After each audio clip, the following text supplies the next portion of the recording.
Խնդրեմ բացեք իմ հետ Ղուկաս ավետարանը 4-րդ գլուխ։ Հայտնի տեղ է, բայց ինչպես միշտ հայտնի բաները նաև երբեմն անհայտ խորություններ ունենում ես համար։ Ղուկասի 4-րդ գլուխը դա այնտեղն է, որ Հիսուսը արդեն մկրտվեց Հորդանանում, Հովհաննես Մկրտչի կողմից, հոգին իջավ իր վրա, եւ դրանից հետո հոգին տարավ իրան անապատ, փորձվեց սատանայի կողմից, հա, հետո փորձունից հետո եկավ հոգի զորությունով, կարծում ենք 14-րդ խոսքից, Հիսուսը հոգի զորությունով Գալիլեա վերադարձավ։ Վերադարձավ նշանակում է ինքը Գալիլեայում չէր, անապատը ուրիշ տեղ էր, հա, հավանաբար դա Հրեաստանի Հորդանանի այն մյուս կողմում եղող անապատային տարածքներն էին,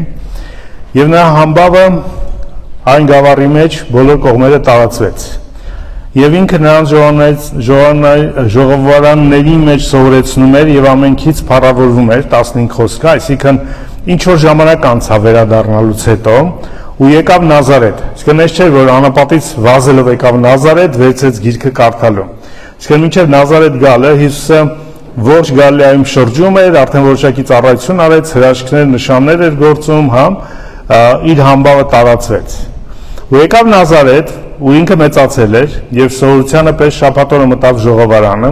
եւ բարձրացավ որ կարդա, եւ տվեցին նրան Եսայի մարգարեի գիրքը, ու երբ գիրքը բացեց, գտավ այն տեղը, ուր գրված էր. Տիրոջ հոգին իմ վրա է, որտեղ ինձ օծեց աղքատներին ավետարանք հարզելու, եւ ինձ ուղարկեց կոտրված սիրտ ունեցողներին բժշկելու, գերիներին ազատություն եւ կույրերին տեսություն տալու, հարստավորություն կրողներին ազատություն տալու եւ Տիրոջ ընդունելի տարին հռչակելու։ Եվ գիրքը փակելով տվեց սպասավորին եւ նստեց, եւ ժողովարանը նստողների ամենքը իրենց անչկերը տկած Հիսուսին էին նայում։ Սկսեց նրանց ասել. այսօր այս գրվածքը կատարվեց եւ ձեր ականջները լսեցին։ Եվ ամենքը որ նրա վրա վկայում էին եւ զարմանում էին նրա բերանից ելած շնորհալի խոսքերի վրա եւ ասում էին. Միթե սա Հովսեփի որդին չէ։ Ղուկաս հատուկ նշում է, որ բոլորը վկայում էին, ինչ էին վկայում։ Հա, այս են Հիսուսն այն որ լսեցինք էս արել, Կափառնայում են կույրին բժշկել են, կաղին արել են, բորոտին ամաքրել։ Արդեն Հիսուսի համբավը տարածվել էր։ Եվ նրանք ասում են, հա, այս են տղենա, որ իմացանք որ պատմեցին մեզ համբավը կար։ Դրա համար վկայում էին, զարմանում էին, որ մանավանդ այդ շնորհալի խոսքերի վրա, որ թե ով է ինքը իրան ասում։ Սա Մեսիայի հատվածն էր, Մեսիան պետք է հռչակեր իրան, հա, ու Հիսուսը իրան Մեսիա է հռչակում։ Այն ծառան, հա, որը Աստված խոսում էր Եսայի մարգարեի միջոցով, ում միջոցով պետք է փրկություն բերի։ Եվ բոլորը զարմանում էին ու ասում են, բայց մի րոպե էլի այդ Մեսիան, որտեղ իրան գիտեն, պետք է գար թագավորական ցեղից, բայց սա ոնց որ թե Հովսեփի որդին է, չէ։ Եվ ասեց իրենց. «Իրա որ դուք ինձ պիտի ասեք այս առակը, բժիշկ քո անձը բժշկի»։ Որչափ բաներ որ լսեցին, որ Կափառնայումի մեջ եղան, այստեղ էլ արա, քո քաղաքիդ մեջ։ Եվ ասեց. «Ճշմարիտ ասում եմ ձեզ, թե ոչ մի մարգարե իր քաղաքի մեջ ընդունելի չի։ Եվ արդարև ասում եմ ձեզ, թե շատ որբևարներ կային Եղիայի օրերում Իսրայելի մեջ, երբ 3 տարի եւ 6 ամիս երկինքը փակվեց, այնպես որ մեծ սով եղավ բոլոր երկրի մեջ։ Բայց Եղիան նրանցից ոչ մեկին չուղարկվեց, այդ որբևարիներին, միայն Սիդոնացիների Սարեփթա քաղաքի մեջ եղող որբևարի մի կնոջ։ Եվ շատ բորոտներ կային Իսրայելի մեջ Եղիսեի մարգարեի ժամանակ, եւ նրանցից ոչ մեկ չմաքրվեց, հապա միայն Նեեման ասորին։ Եվ ժողովրդի մեջ ամենքը նոր ինչով էին լցվել, զարմանքով, 22 խոսքում զարմանք էր, այսպես դրական էմոցիաներ ունեին, բայց այդ նույն ժողովուրդը հիմա բարկությունով լցվեց, ամենքը, երբ որ այս խոսքերը լսեցին։ Եվ ելան նրանք դուրս հանեցին եւ տարան նրան մինչեւ այն լեռը, ցցված ծայրը, որ այն քաղաքի վրա էր, որպեսզի նրան բարձր տեղից վար նետեն, բայց ինքը նրանց միջից անցավ գնաց։ Հետաքրքիր դեպք էր սա իրականում։ Իրանք լսել էին, որ իրանց քաղաքի մարդը, իրանց քաղաքակիցը կամ չգիտեմ, իրանց քաղաքացին, քաղաքի բնակիչը մեծ գործեր անում ուրիշ տեղերում, Կափառնայում եւ այլն։ Ու հիմա եկել է իրանց մոտ, դամար իրանք ասում են, «Օ, հեսա ինչ-որ լավ բան կլինի»։ Ու Հիսուս ասեց, գիտեք ինչ, դամար հավատք է պետք։ Ու օրինակ բերեց Եղիայի եւ Եղիսեի ժամանակ կատարված դեպքերը, որոնք միայն երկու հոգի, մեկ Նեման ասորին եւ մեկ այդ Սիդոնացի Սարեփթայի կինը, որոնց ուղարկվեց։ Ինչու Հիսուսի ասածը ինչ էր նշանակում, որ իրանք այտենց բարկացան, ինչի նախ զարմացան, ուրախացան, որ եկել է հեսա ու մեկ էլ Հիսուս իրանց բարկացրեց իր արտահայտությամբ։ Հետաքրքիր է, որ 5 կտականից Հիսուսը շատ այլ օրինակներ կարող էր բերել։ Ողջ 5 կտականը լիքն է Աստծո մարդկանց գործերով, հա, հրաշքներով։ Մովսեսը կար, Աբրահամը կար, Հովսեփը կար, լիք այլ մարգարեներ կային, չէ՞, բայց հատուկ էս երկուսին է օրինակ բերում, Եղիային ու Եղիսեին, հա։ Ու տեսնում ենք, որ թագավորած գրքերում այս երկու մարգարեները հատուկ կենտրոնական տեղ են գրավում։ Իրենց ծառայություն, իրենց աշխատանքը իրականում, կարելի ասել ծառայությունը, գործունեությունն է, ոչ թե աշխատանքը, երկու բան էր արտահայտում Իսրայելի համար։ Իսրայելը հեռացել է Աստծուց եւ դրա համար գնալու է գերության։ Երկու մարգարեները պատրաստեցին իրականում Իսրայելի պատկերը, որպես Աստծուց հեռացած ժողովրդի, որը ընդամենը իր անվան վրա է հույս դրել, որ ինքը Իսրայել է, դրա համար Աստված պետքա պահի իրան։ Ոնց որ շատերը գիտեն, որ իրան քրիստոնյա են, ուրեմն ամեն ինչ վերջացել է իրանց, ամեն ինչ տեղն անգել։ Աճելու, փոխվելու, ապաշխարելու, զարգանալու կարիք չկա։ Եվ Եղիսեի ծառայությունը պատրաստությունն էր հեթանոսների դեպի, Եղիսեի գործը պետքա լիներ Իսրայելին դեպի հեթանոսական աշխարհ ցուցադրումը, բացելը, ուղղելը։ Ուրեմն Եղիսեի հիմնական ծառայությունը կապված էր սիրացիների հետ։ Հա, իր բոլոր տենց հաղորդակցությունը, հա, ծառայության մեծ մասը։ Եղիայինը Իսրայելի հետ, Եղիան Իսրայելին էր հետ բերում, Եղիսեն հեթանոսների հետ էր գործ ունենում։ Ճիշտ ոնց որ Աստծո մարգարեական ծառայությունը, Աստծո կարևոր գործը, հա, թե իր ժողովրդի մեջ է, իր ժողովրդին իր հետ պահելու, իր սրտի մեջ, իր հոգու մեջ, հա, իր օրենքի մեջ, իր հետ ճիշտ հաղորդակցության ու դիրքի մեջ, եւ թե նաեւ ճիշտ հարաբերության հեթանոսների հետ, կորածների հետ։ Ինչ ողջ գործը Աստծո իրականում այդ երկու իրականությունն է։ Մաքուր պահել իր ժողովրդին եւ փրկել կորածներին, հա, իր ժողովրդին մոտ պահել իրեն եւ փրկել նրանց, ովքեր հեռու են կամ կորած են։ Հիսուսի հիշատակությունը այդ երկու անձանց, Սարեփթայի կնոջը եւ նաեւ Նեմանին, հատուկ նպատակ ուներ եւ այդ նպատակն էր նաեւ որ զայրացրեց իրենց։ Նախ երկուսն էլ հեթանոս էին եւ երկուսն էլ այն նեղության կամ սովի կամ բանի դժվարության պայմաններում ոչ մեկը հրյա չէր։ Աստված ընտրեց բժշկել, հա, սիրիացի Նեմանին եւ ոչ թե բորոտներին, որոնք կային։ Ու շատ կային, Հիսուս ասում է շատ բորոտներ կային, իրոք տարածված էր բորոտությունը։ Բայց իրանցից ոչ մեկը չբժշկվեց։ Ով բժշկվեց։ Կարող ենք ասել նա ով հավատք ուներ։ Ոչ։ Ում Աստված որոշեց, որ բժշկի իրականում։ Գուցե շատ բորոտներ էլ հավատք ունեին։ Ու Հիսուսը չի ասում բժշկեց, որտեղ հավատք ուներ։ Այլ մարդիկ, որպեսզի Նազարեթը հասկանա կամ Նազարեթի եկեղեցին հասկանա, որ այն որ ես ձեզանից եմ, այդ չի նշանակում, որ դուք սուպեր լավն եք։ Ձեզանից այն կողմ չկա, դուք ամենալավ քաղաքն եք, ամենահոգևորն եք, որովհետև Մեսիան ձեր քաղաքից է։ Ձեր Հովսեփի տղեն, ձեր փողոցում մեծացած, այն տղենում ու հետ դուք խաղացել եք փոքր ժամանակ, չգիտեմ, պաղկվոցի եք խաղացել, բռնոցի եք խաղացել, հարևանի ծառի չլոր եք խաղել, չգիտեմ ինչ արել եք իրար ձեր մանկության, պատանեկության ժամանակ, վաու, ինքը տեսեք ինչ էր անում, դա մեր տղեն է, մեր քաղաքի տղեն է։ Մարդիկ սիրում են իրանց մեկացնեն Աստծո իրականության հետ, երբեք չդառնալով են ինչը պետքա դառնան իրականում։ Ու Հիսուսի զգուշացումն էր, ինչպես Եղիայի Եղիսեի ժամանակ էր։ Անունով Իսրայել լինելը չի փրկելու ձեզ։ Ոնց որ այն ժամանակ դատաստան եկավ այդ Իսրայելի վրա, հիմա էլ է գալիս ու կապ չունի, որ ես Նազարեթից եմ։ Ու դրա համար իրան ոնց որ որպես դավաճանի, հա, որպես հայոյողի, որպես իրենց մարտնացի, հա, տարան որ սարից գցեն։ Գիտեք ինչի տարան սարից գցելու։ Կարող են չէ քարկոծել։ Օրենքը պահանջում էր քարկոծել հայություն գործողին։ Որ դա ինքն էր ընկավ։ Իր մահով մահացավ։ Մենք կապ չունենք։ Պատահականություն էր։ Ես ուզում եմ հատուկ Նեհեմիայի օրինակին նայենք։ Հայտնի օրինակը, շատերը գուցե նաև ընթերցել եք, 4 Թագավորաց 5-րդ գլխից, եթե բացեք 4 Թագավորաց 5-րդ գլուխը,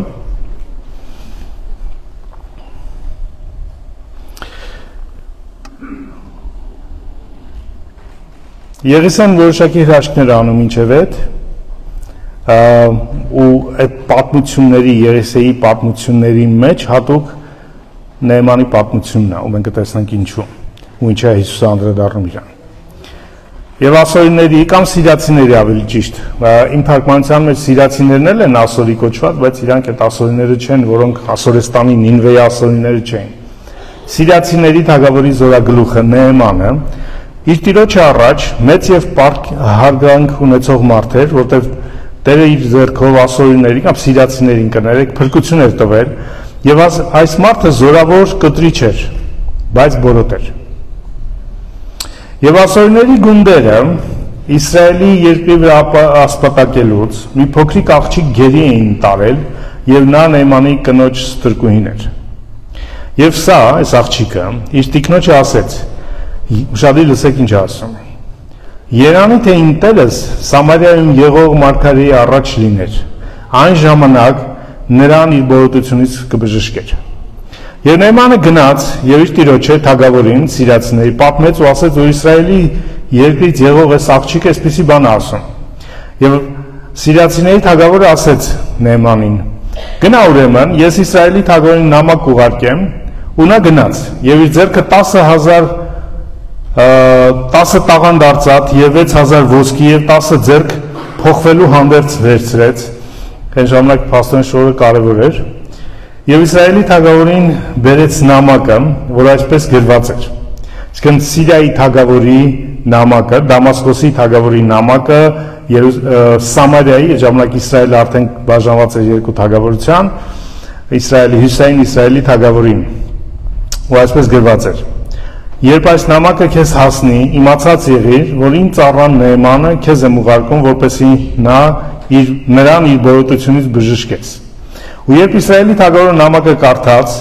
իր հանդերձները պատռեց եւ ասեց. Միթե ես մեռցնելու եւ ապրեցնելու կարողություն ունեմ, միթե Աստված եմ, որ սա ինձ նման բան է ուղարկել իր բորոտությունից մի մարդ բժշկելու համար։ Ուստի լավ իմացեք ու տեսեք, որ այս մարդը ին վրա պատճառ է փնտրում պատերազմի համար, փաստացի։ Ու երբ Աստծո մարդը Եղիսեն լսեց, որ Իսրայելի թագավորի հանդերձները պատռել են, թագավորին մարդ ուղարկեց եւ ասեց. Ինչու հանդերձները պատռեցիր։ Թող նա ինձ գա եւ իմանա, թե Իսրայելի մեջ մարգարե կա։ Չի ասում Աստված կա։ Շատ իրեք ամեն դարձվածքին։ Եվ Նեհեման իր ձերով եւ կարգերով գնաց եւ Եղիսեի տան դուռը կանգնեցին։ Եվ Եղիսեն մարդ ուղարկեց նրան, ասելով. Գնա Հորդանանի մեջ 7 անգամ լվացվիր եւ մարմինդ քեզի կդառնա եւ կմաքրվես։ Ու Նեհեմանը բարկացավ եւ գնաց ասելով. Այ ես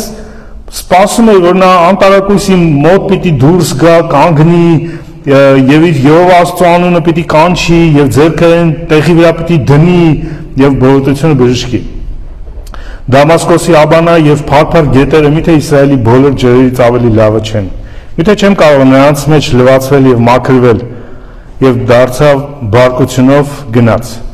Իսկ նրա ծառաները մոտեցան եւ նրան խոսեցին ասելով. Ով հայր, եթե մարգարեն քեզ մեծ մի բան ասած լիներ ծանր, միթե պիտի չանեիր, դժվար բան ասեր։ Ուր մնաց, որ նա քեզ ընդամենը ասել է լվացվի եւ մաքրվի եւ պիտի մաքրվես։ Այն ժամանակ Նեհեմանը իջավ եւ Աստծո մարդու խոսքի համաձայն 7 անգամ Հորդանանի մեջ լվացվեց եւ նրա մարմինը փոքր տղայի մարմնի պես եղավ ու մաքրվեց։ Եվ նա իր բոլոր բանակովը Աստծո մարդուն դարձավ եւ գնաց նրա առջև կանգնեց եւ ասեց. Հիմա իմացա, որ բոլոր երկրի վրա Աստված չկա, բայց միայն Իսրայելի մեջ։ Ուստի հիմա աղաչում եմ քո ծառայի տնծան ընդունիր։ Նայեք իրան Եղիսեն ասում է, միթե մարգարե թող իմանա, որ Իսրայելի մեջ մարգարե կա, բայց այն, որ Իսրայելի մեջ մարգարե կա, հայտնում է, որ Իսրայելի մեջ Աստված կա։ Թագավորը կար, տաճարը կար, քահանայությունը կար, հոգևոր բոլոր ծառայությունները կար, կրոնական արարողությունները, ամեն ինչ կար, ինչը պետք է Իսրայելը ունենա, բայց այդ ամենը չի հայտնում Աստծուն։ Կարելի է ունենալ ողջ կառուցված կրոնական արարողությունը, ծառայությունը, կառույցը եկեղեցական, ճիշտ բառապաշարը, ճիշտ երգերը, ճիշտ նիստուկացը, բայց չունենալ մարգարեական հոգին, նշանակված չունենալ Աստծո ներկայություն։ Կներեք ինչ խիստ անջում, բայց դասերից մեկն է դա։ Իմացա, որ ողջ երկրի վրա Աստված չկա, բայց միայն Իսրայելի մեջ։ Չի ասում մարգարե չկա, միայն ինքն է։ Որով ճիշտ մարգարեական հոգին չի հայտնում իրեն, հայտնում Աստծուն։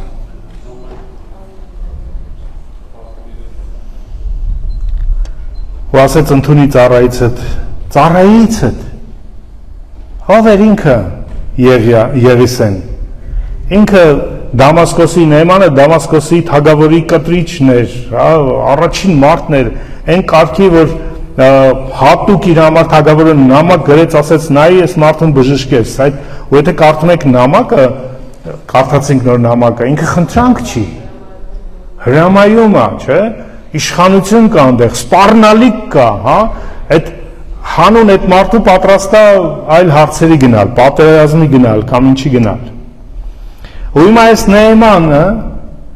այս Եղիսեին, որի տունը չգիտեմ երևի մի հատ քոլիկ էր փոքր, ինքը որ եկել էր պալատներից, իրան Տեր է կոչում։ Ասում է թող Տերը ընդունի իմ նվերը։ Բայց նա ասեց, Տերը որի առաջ ես կանգնում եմ, սա Եղիսեի խոսքերն է, Տերը որի առաջ ես կանգնում եմ։ Սա նույն Եղիայի խոսքերն էին։ Եվ որ Եղիան կանգնեց Աքաբի առաջ, ասեց Աստված կամ Տերը ում առաջ ես կանգնում եմ, կամ կանգնած եմ։ Նույնը ասում է Եղիսեն։ Սա ճիշտ դիրքն է, մենք ծառայողի, հոգևոր, մարգարեական ծառայողի դիրքն է, մենք մարդկանց առաջ չենք կանգնում։ Ունենալով դիրքեր, պաշտոն, հովական, առաջնորդական, ծառայողական, մեր դիրքը առաջին հերթին ու վերջին հերթին Աստծո առաջ է։ Ու Եղիսեն լավ սովորել էր դասը Եղիայից, դա ասում է, Տերը որի առաջ ես կանգնած եմ, կենդանի է, որ պիտի չընդունեմ քո նվերը։ Եվ նա ստիպեց, որ Նեյմանը ստիպում է, որ ընդունի, բայց մարգարեն չհաճեցավ։ Հիշում եք Հիսուսի խոսքերը, երբ որ ասում էր դևերին կհանեք, հիվանդներին կբժշկեք, չվերցնեք ոչինչ, որտեղ ձրի առել եք, ձրի կտակ։ Այս նույն սկզբունքն է, որ Եղիան ու Եղիսեն ապրում են։ Ոչ թե ով շատ տա, շատ կբժշկի Աստված իրան։ Այսօր քարոշությունը, տուր կտրվի քեզ, շնորհք է, բժշկությունը, օրհնությունը Աստված շնորհք է անում, Աստված առևտուր չի անում, չի տալիս որ դու իրան տաս, չի ծախում իր բժշկությունը, եթե մեկը ծախում է, այդ արդեն նույն այդ գեզի հոգին է, որ հետո ծախեց։ Եղիան չընդունեց, Եղիսեն կներեք չընդունեց, բայց Եղիսեի ծառան ասեց ոնց կլինի, ոնց մեծ բան է եղել, ոնց կարելի է չոք տվել այդ առիթից։ Ճիշտ ում նման, Հուդայի նման։ Այդ նույն հոգին էր, ու հետո տեսնում ենք, որ այն բորոտությունը, որ Նեհեմիայի վրա էր, եղավ Գեզի իր ողջ սերունդի վրա։ Ճիշտ ոնց որ Հուդան անեծքով մահացավ, կախելով ինք իրան։ Ու Նեհեման ասեց. Ուրեմն քո ծառայիդ այս երկրից 2 ջորի բեռ հող տրվի, այսինքն հող տանեմ ստեղից, որտեղ էսի Աստծո հողն է, Աստծո երկիրն է, այս հողը սուրբ է։ Հիշում եք, երբ որ Մովսեսը հանդիպեց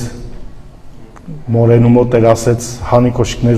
որտեղ կանգնած է սուրբը։ Ճիշտ ոնց էր Աստծո ներկայության վայրը, սուրբ վայր է։ Այդ ինքը ճիշտ է հեթանոս էր, կռապաշտ էր, բայց ճիշտ արժեքներ ուներ,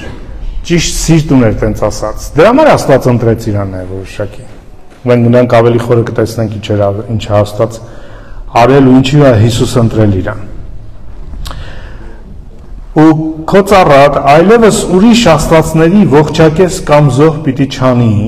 բայց միայն Եհովային։ Այս մարդը ով է դարձել է Եհովայի հավատացողը, Աստծո, կենդանի Աստծո երկրպագողը։ Հող է տանում, հավանաբար երևի ինչ որ բան ստեղծելու համար, պաշտամունքի վայր ստեղծելու համար, որտեվ այդ հողի վրա պետք է պաշտամունք անի։ Եվ այն ուրիշ աստվածների չի անելու, ոչ զոհաբերություն, ոչ ողջակես, բայց միայն Եհովային։ Ու Տերը այս բանի համար շարունակում է Նեհմանը։ Քո ծառայի թող ներում անի, ներողություն է խնդրում Շոբանի համար նախապես։ Այսինքն ասում է, երբ իմ թագավոր Տերս Ռեմոնի դա իրանց կուրք աստվածներ տունը մտնի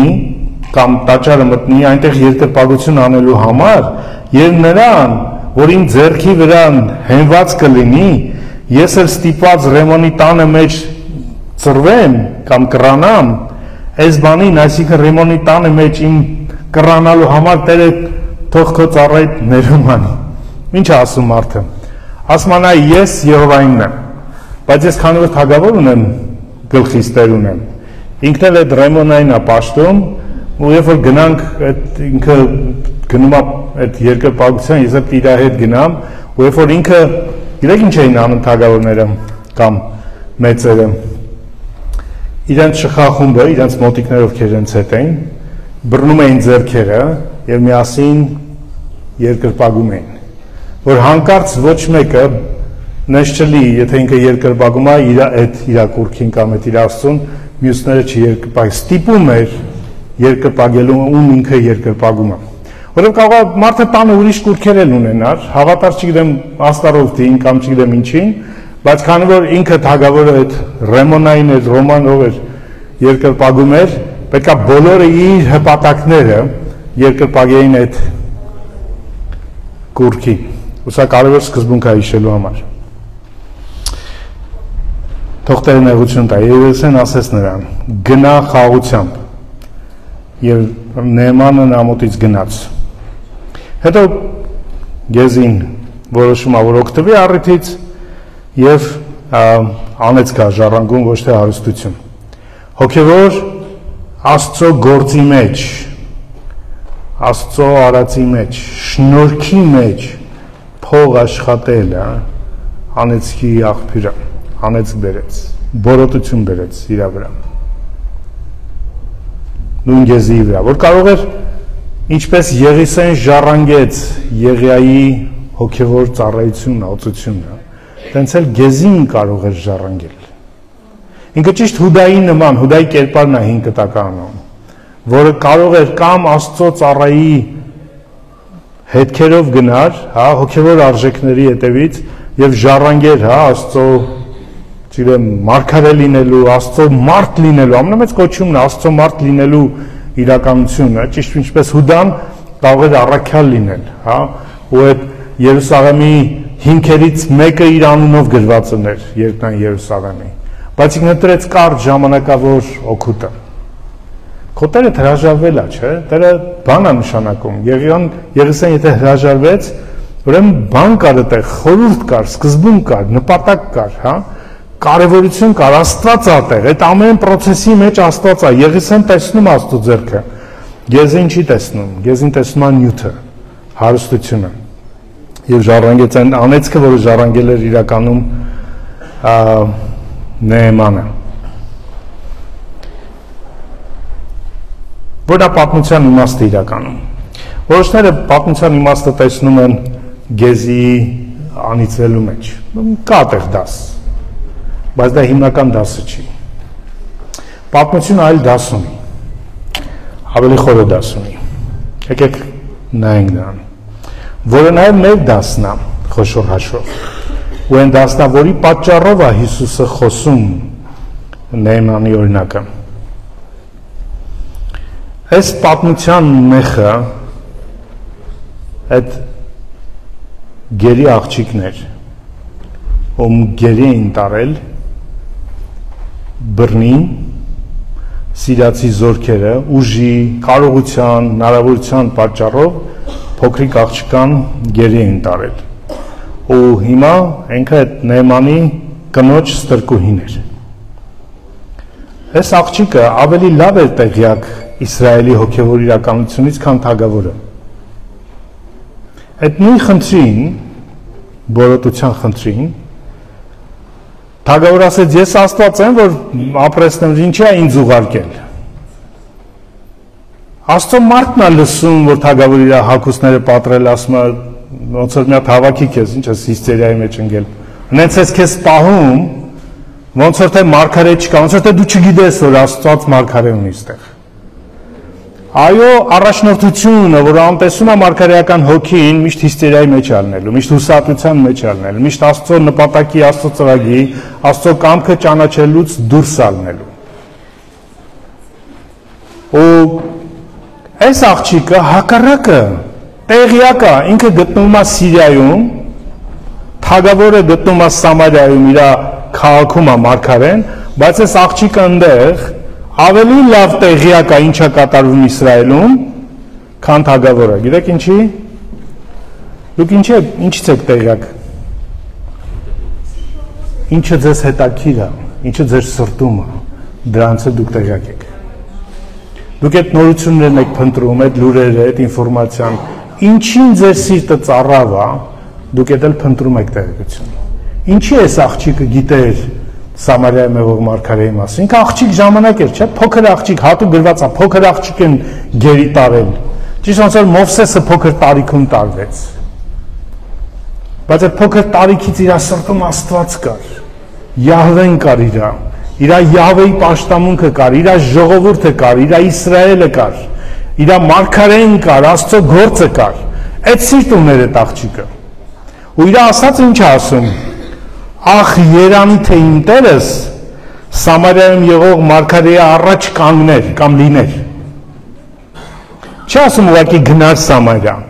Այս աղջկա արտահայտությունը շատ յուրահատուկ է։ Երանի տերս ինչ աներ, Սամարիայում եղող մարգարեի առաջ լիներ։ Ինչ ասեց Եղիսեն, տերը որի առաջ եմ ես։ Ճիշտ է տենց իմ տերը, այդ Նեեմանը, լիներ Եղիսեի առաջ։ Ինչ է նշանակում առաջ լինելը։ Եղիսեի համար ինչ է նշանակում Տիրոջ առաջ լինելը։ Այդ նշանակում է հաղորդակցություն, այդ նշանակում է պատասխանատվություն, այդ նշանակում է իրանից լսել անելը, հա, նշանակում է մեկությունը իր հետ, պաշտամունքը իր։ Ու երբ որ այս աղջիկը ասում է երանի թե իմ տերս այդ Նեեմանը Երուսաղեմ կներեք Սամարիայում եղող, հա, մարգարեի առաջ լիներ, ոնց որ դարձի գար իրականում, ոնց որ մարգարեն է, ինքը տենց դառնար, որտեղ երբ որ Եղիսեն կամ Եղիան ասում են տերը որի առաջ եմ, ոնց որ ինքն այդպես ես եմ։ Հետաքրքիր բան կար, երբ որ Եղիան գալիս է, Եղիսեն չէ, Եղիսեի խնամակալը, տերը, լավ, ուսուցիչը, եւ ուղարկում է լուր, որ հեսա անձրև է գալիս, ասում է գնա թագավորին ասա, ահա Եղիան։ Եղիա իր անունը Աստծո անունն է, Յահվեն, ահա Յահվեն, բայց ինքն է գալիս, այսինքն իր գալով Յահվեն է գալիս, որտեղ ինքը իր առաջ է կանգնած, ինքը մեկացած է, ինքը Աստծո մտքի, Աստծո սրտի, Աստծո հոգու հետ է շարժվում, ինչ որ Աստված ուզում է ինքը հետ է ուզում, ինչ որ Աստված ասում է ինքը հետ է ասում, ինչ որ Աստված ուղարկում է ինքը տեղ է գնում, ինքն ու Աստված մեկ են, դավան ինքը կանգնած է իր առաջ, ինքը այդ արտահայտությունն է անում։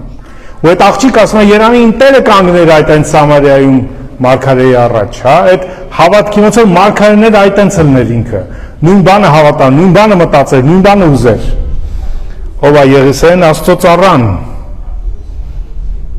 Երանի թե իրականում իր նպատակը ոչ թե բորոտությունից բժշկվելն է այդ Նեեմանի, այլ հոգևոր բորոտությունից բժշկվելը, կռապաշտությունից բժշկվելը։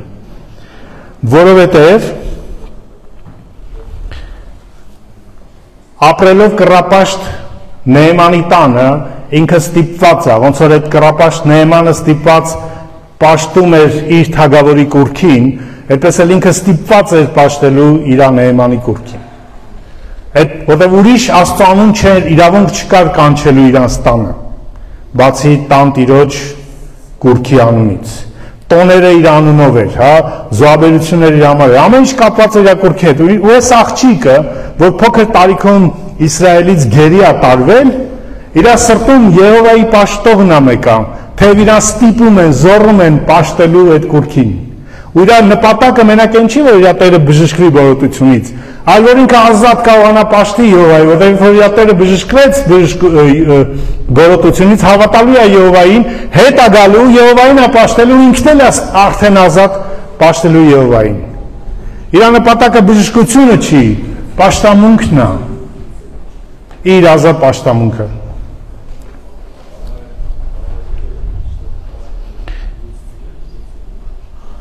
Եթե չլներ այդ ստրկությունը, կիմանային, թե ինչ սիրտ ունի այդ աղջիկը։ Իրականում նեղությունները օգնում են բացահայտելու ինչ կա մեր սրտում։ Դու կամ երկրպագող ես, ում Հիսուս ասեց հայրը երկրպագողներ է փնտրում։ Որտեղ է փնտրում։ Չի փնտրում տաճարներում։ Չի փնտրում որտեղ հեշտ է, որտեղ փառաբանությունն է, որտեղ երկրպագությունն է, որտեղ հրաշալի փառաբանության թիմը ծառայում է մեզ, մենք այդ հոգու մեջ բոլորս դառնում ենք երկրպագող։ Այնտեղ չի փնտրում Աստված երկրպագողներին։ Այդ աղջկա պես ստրկության, նեղության, դժվարության մեջ, ով չի մոռացել, ով չի հաշտվում իր իրավիճակի հետ, նեղության հետ, ստիպողական այդ կռապաշտության հետ։ Այսօր աշխարհը ստիպում է մեզ պաշտելու իր կուռքին, նյութապաշտությանը, հաջողությանը, չգիտեմ ինչին։ Այսօր աշխարհը այդպիսին է, բանի մեջ ենք, մրցավազքի մեջ է հաջողության, բոլոր դասերը, ինչպես հաջող դառնալ, չէ՞, 3 քայլում հաջող բիզնես ունենալ, 4 քայլում, չգիտեմ, դառնալ ճուտլի միլիոնատեր։ Բոլոր սովորեցնում են հաջող լինել։ Անկիրականում հաջողության կուռքի, նյութապաշտության կուռքի պաշտամունք է գնում մեր շուրջը ամեն օր։ Աստված որտեղ է փնտրում նրանց, ովքեր գտնվում են այդ մշակույթի մեջ, հա, ում ստիպված են, առնչվում են դրա հետ, բայց իրանց սիրտը ուրիշ տեղ է։ Իրանց սիրտը կենդանի Աստծո պաշտամունքն է։ Ախ, Երանի, այս ողջ իրականությունը, այդ Նեեմանը, իր այդ կուռքերը, իր այդ նիստուկած այդ ամեն ինչը փոխվեր։ Երան թե ինքը դառնար Եհովային պաշտող, որ ես էլ ազատ պաշտեի։ Միթե սա նկատի չունի Պետրոսը, երբ որ ասում է աղոթեք ձեր իշխանությունների համար, որպեսզի խաղաղ Աստված պաշտության կյանք ունենան։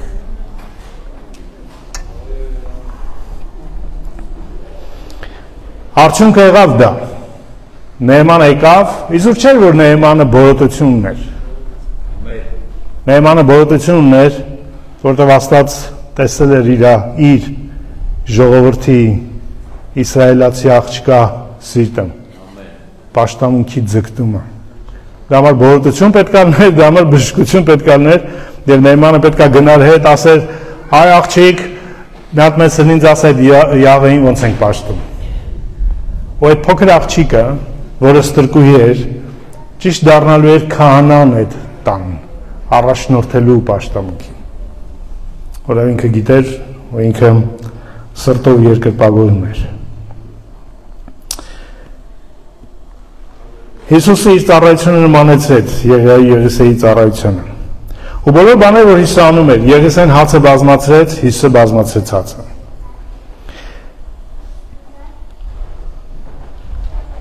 Մատթեոս 15-ում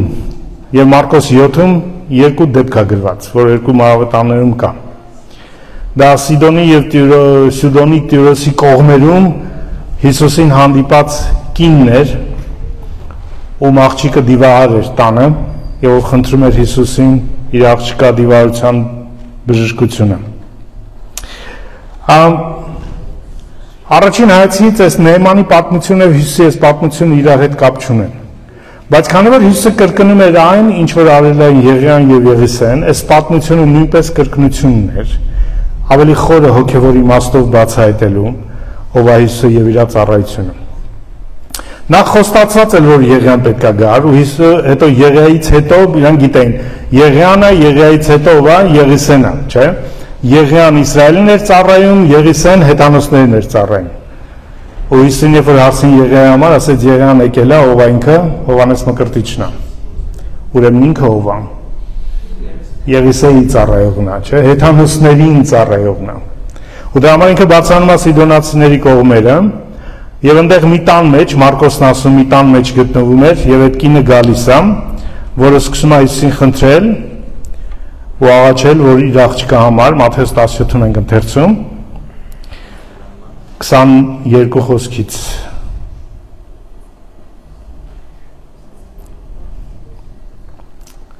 Ոյ, 15-ում կներեք Մատթեոս 17 հասցի 15-ի 21-ից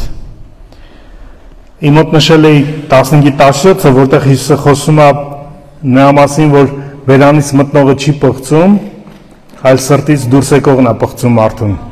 Ում նկատի ունի հեթանոսներին, որոնք պիղծ բաներ են ուտում, բայց կարող են ճիշտ սիրտ ունենալ։ Ու Իսրայելը, որը ճիշտ բաներ է ուտում, բայց պիղծ սիրտ ունի։ Որն է նախընտրելի։ Պիղծ բաներ ուտողը, թե պիղծ սիրտ ունեցողը։ Պիղծ սիրտ ունեցողը։ Ու հիմա Հիսուսը օրինակ է տալիս իրանց, այդ Սիդոնացիների երկում, այդ քանանացի կինը, աղաչում էր իրան եւ ասում էր ողորմի ինձ Տեր որդի Դավթի, որտեղ աղջիկս դևերից սաստիկ չարչարում է։ Ու ինքը բնավ պատասխան չտվեց նրան եւ իր աշակերտները մոտենալով աղաչում են, ասում են արցակի դրան, որտեղ մեր հետևից աղաչում է, աղաղակում է։ Հիսուսը պատասխանեց ու ասեց. Ես ուրիշ մեկին չեմ ուղարկվել, բայց միայն Իսրայելի տանը կորած ոչխարների համար։ Եվ կինը եկավ, երկրպագություն էր անում Հիսուսին եւ ասում էր Տեր օգնի ինձ։ Նա էլ պատասխանեց ու ասեց. լավ չի մանուկների հացը վերցնել եւ շներին տալ։ Նա էլ ասեց. այո Տեր, որտեղ շներն էլ իրենց տիրոջ սեղանից ընկած փշրանքներից կերակրվում են։ Այն ժամանակ Հիսուսը պատասխանեց ու ասեց նրան. ով կին քո հավատքը շատ մեծ է, քո ուզածիդ պես լինի քեզ, եւ նույն ժամին նրա աղջիկը բժշկվեց։ Այս պատմությունը իրականում Նեհեմյանի պատմության կրկնությունն է, բայց այլ իմաստով։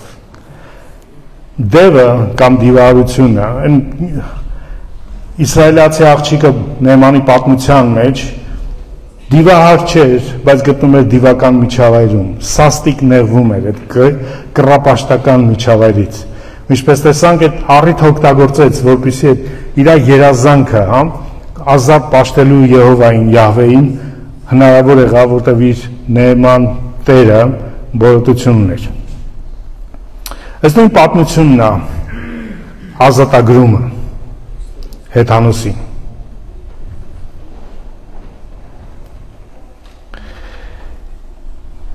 Մի քանի տարբերությունով, որոնք հենց Հիսուսի տարբերությունն են, ինչի համար Հիսուսը կատարում է դա։ Դաս առաջին, որից հասկանում ենք, Հիսուսը ինչ է անում, մերժում է մի քանի անգամ այս կնոջը, չէ՞, մի քանի անգամ մերժում է, բայց այդ մերժման ընթացքում այս կնոջ հավատքը, կնոջ նվիրումը, կնոջ ակնկալիքը չի նվազում, չի պակասում, հա? Այդ կինը գրում է ամեն ինչի վրայից, միայն թե իր աղջկա բժշկությունը ստանա։ Բայց այդ մերժման, այդ նեղության, հա, ինչ որ նեղություն տալ էր կարծես, դրա միջոցով հայտնվում է ինչ հավատք ունի այդ կինը, ինչ սիրտ ունի այդ կինը։ Տերը թույլ է տալիս իմ ու քո նեղությունները, դժվարությունները, հիվանդությունները, ցավերը, կորուստները, խնդիրները, որպեսզի հայտնվի մեր սրտում ինչ կա։ Մենք երկրպագողն ենք իրա, թե ով ենք։ Թե մենք ստեղ ենք, որտեղ մեզ խոստացել են հեշտ, ապահով, չաղ ու բախտավոր կյանք։ Հիմա։ Թե մենք այստեղ ենք, որտեղ ոնց որ մարգարեական խոսք եղավ, Տիրոջ հետևում ենք հենց Տիրոջ համար, որտեղ իրան ենք ուզում եւ ուրիշ ոչինչ։ Մի քանի կիրակի առաջ էր մերին էլի վարում էր երկրպագությունը ու մի խոսք ասեց եթե դու ինչ որ կորուստ ունես, ինչ որ ցավ ունես, իմացի Տերը ընդեղ է քո հետ է, Տերը տեսել է, Տերը հոգատարել։ Բայց ասում եմ անձնավորությունը, որը կորցրել է իր ողջ ընտանիքը։ Նախ իր հայրիկին, հրաշալի անձնավորություն, մեր վարիդ եղբորը, մորը, ու ինքը երկրպագում է ստեղ ու հակառակը ուրիշներին է մղում երկրպագելուն, նրանց ովքեր կորուստի, ցավի, նեղության, դժվարության խնդիր ունեն։ Ուրիշ որտեղ է երևալու դու երկրպագող ես թե չէ, եթե ոչ նեղության մեջ։ Հեշտ է, երբ որ քո առաջ շորեր են փռում, օվսանաներ են գոռում, ու դու քեզ զգում ես երկնքի բարձրության մեջ։ Բայց դժվար է, երբ որ քեզ կապել են ու դրել են ներքին բանտի մեջ, ոնց որ Պողոսին ու Շիղային, ու դու այնտեղ ինչ ես անում։ Երկրպագում ես, թե բողոքում ես։ Հեշտ է, երբ որ քեզ աշխատանքի տեղը կանչեցին, ասին աշխատավարձը ավելացնում ենք ու դու ալելույա ես գոռում։ Հալելույա, Տեր օրհնել է ինձ։ Նույն ալելույան չես գոռում, երբ որ քեզ կանչում են նույն աշխատանքի տեղը, ասում են քեզ աշխատանքից ազատել ենք։ Ու դու հիպոթեք ունես փակելու, դու հարցեր ունես, որը խառնվում ես,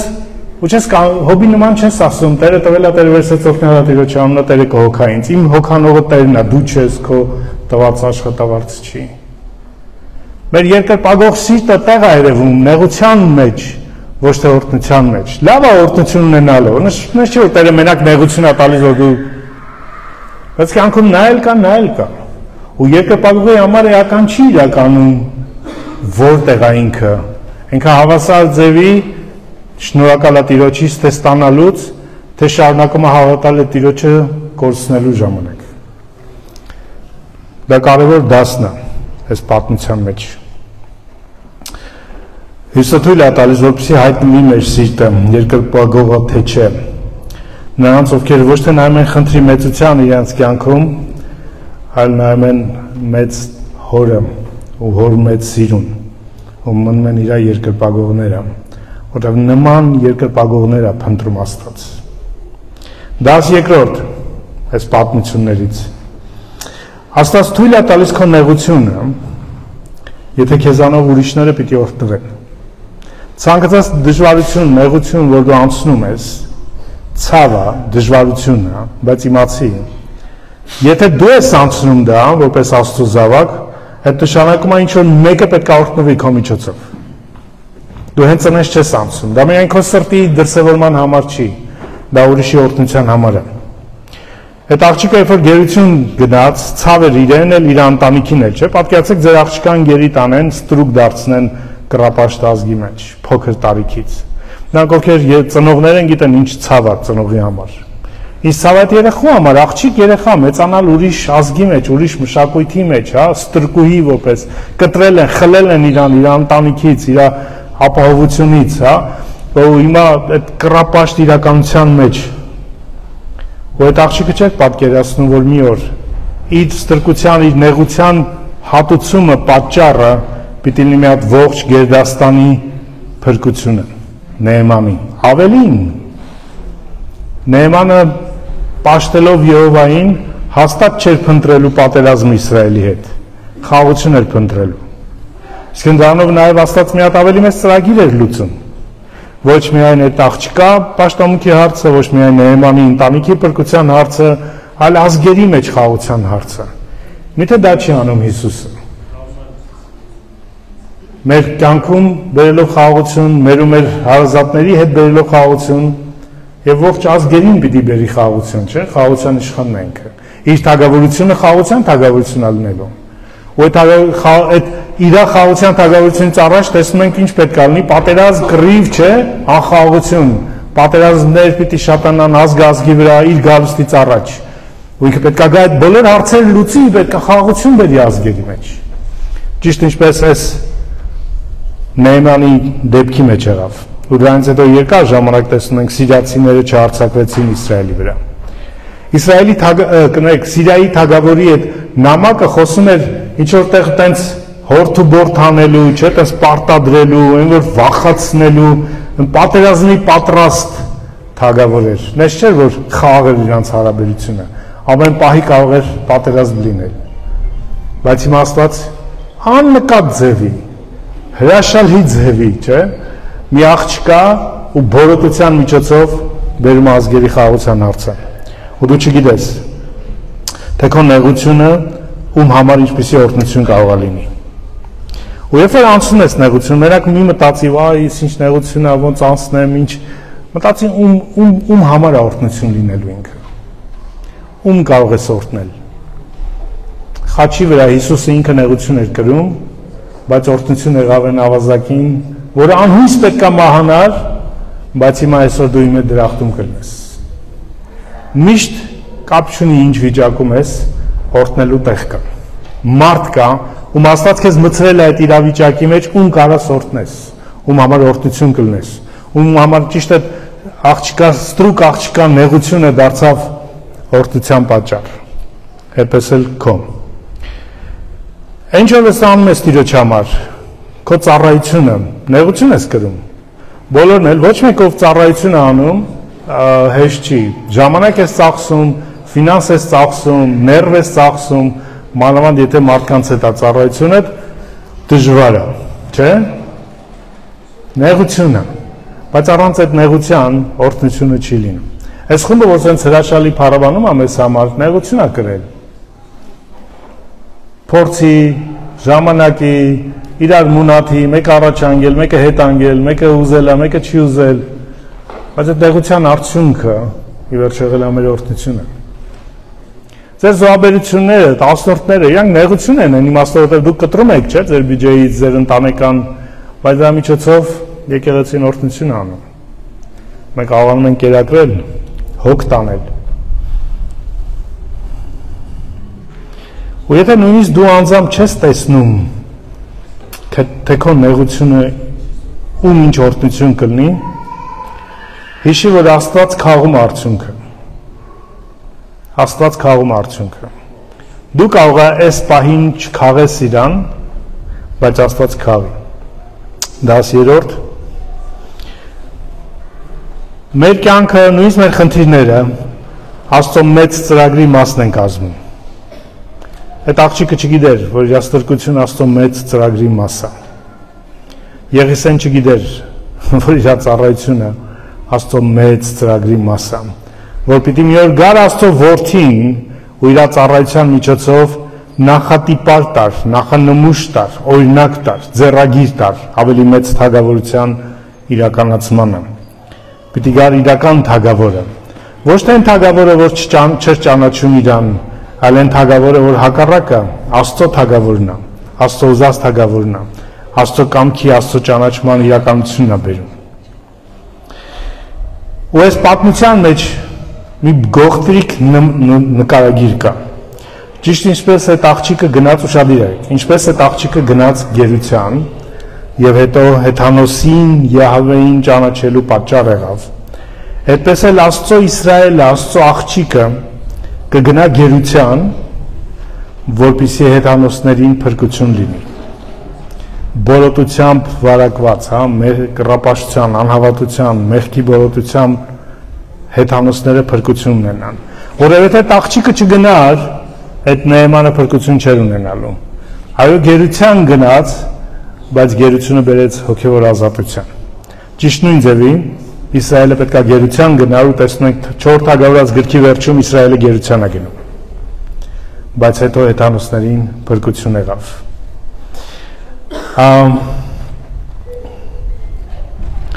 Եվ որ ավելին, մինչև հեթանոսների բորոտությունը չմաքրվի, ինչպես Նեեմիայի բորոտություն չմաքրվեց,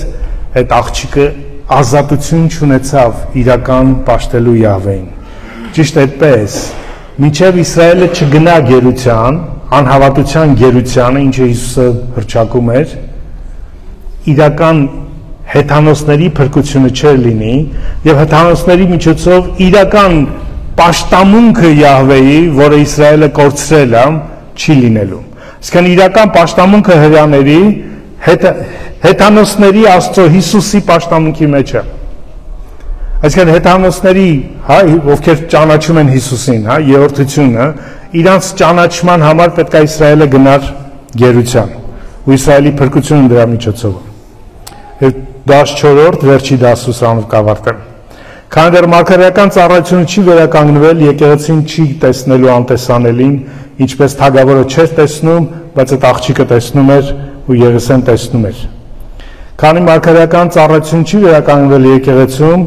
չենք տեսնելու Աստծո կենթանի շարժը մարդկանց փրկության առումով։